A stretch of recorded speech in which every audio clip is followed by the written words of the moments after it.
With us here in New York City, Monica Crowley, and from Washington, Kirsten Powers, both of Fox News analysts. So where am I going wrong, Kirsten? Well, first of all, we've had this conversation before. I do think that racism is a serious issue in this country, and I don't know why you are so unable to see that. And because I don't think it's an epidemic of racism. I don't think it's ingrained in the society, and every country on earth has racist elements in it. Wouldn't you concede that? Every country on the planet has racist elements within it. But what does that have to do with anything? It has to do with it. You can't have a perfect world, Kirsten. But it doesn't mean, well, you're making two different arguments. I mean, is it we're racist and so is everybody else? Or No, we're not racist. Everybody else is racist, but we're not racist. We don't have a system where racism is acceptable at all. We don't. Well, no, it's not acceptable, but that doesn't mean it doesn't exist. All right, so you want a nirvana, a perfect country where everybody is open-minded and benevolent. Impossible. You always have this this way. It has to be one thing or the other. It can't be possible that there's something in the middle. You must understand what's being sold is that we are, as a society, are racist, white supremacy, white privilege. That's what's being sold. If you don't get it, then you must be living in a hut somewhere with no electricity. I'm living in the real world where you can actually defend America and people don't attack you. I don't even know what you're talking about. You're saying that you can't defend America without people attacking you? I'm saying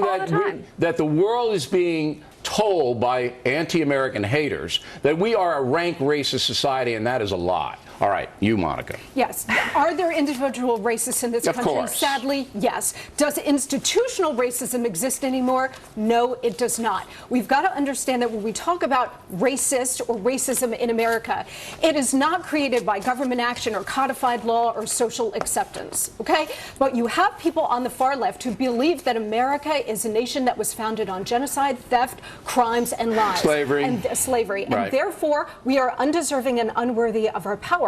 That's why they constantly seek to degrade America, to take us down in terms of our power and our influence and our status, both here at home and in the world. They want America taken down. Problem is we have enough enemies like ISIS and Russia around the world trying to do it from the outside.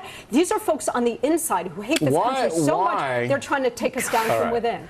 You know, you're making a lot of noise there, which is rude to Monica, and I don't think you want to be rude. You know, you're snorting out there, and I want you to knock it off, all right? I am not snorting. I just don't know what you guys are talking about, and I don't, this idea that you can say that if you don't know what we're talking about, then you're not watching what's happening in the country. Right, because unless I think just like you, then I must not be paying attention. You're in a state of denial about what's happening. That's what you're in. The thing that actually made me gasp, not snort, was this when Monica said that no, you're doing a derisive snort, and I want you to knock it off. I am not, Bill. Why don't you knock it off? I'm trying to finish a sentence. I did not. Monica and I are fine. Trust me. We have a very good relationship, and I respect her a lot.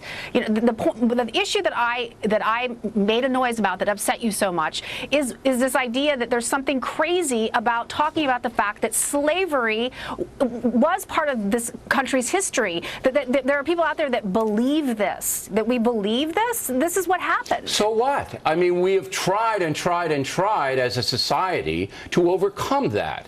And I acknowledge that it's still in play. But we have a legacy from that. So, yeah, but we are trying to overcome the legacy. How? There are laws, civil rights legislation, all right, fast track, entitlements, affirmative action. I mean, how many more programs can we have? But that's not. I don't even understand how that would help account for slavery. I mean, it was a historical injustice that the country is trying to make up for.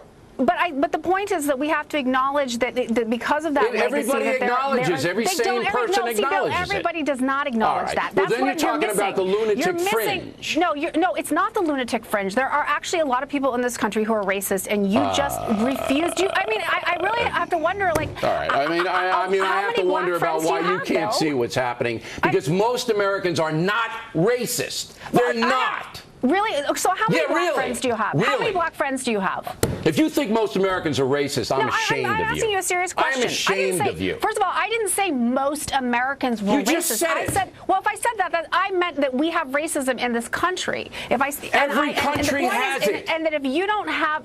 What? How would that make it okay? It's not okay. It's not endemic. But I don't understand how that's an answer. Like that every country has it? You can't run public policy because there are fringe elements who are insane.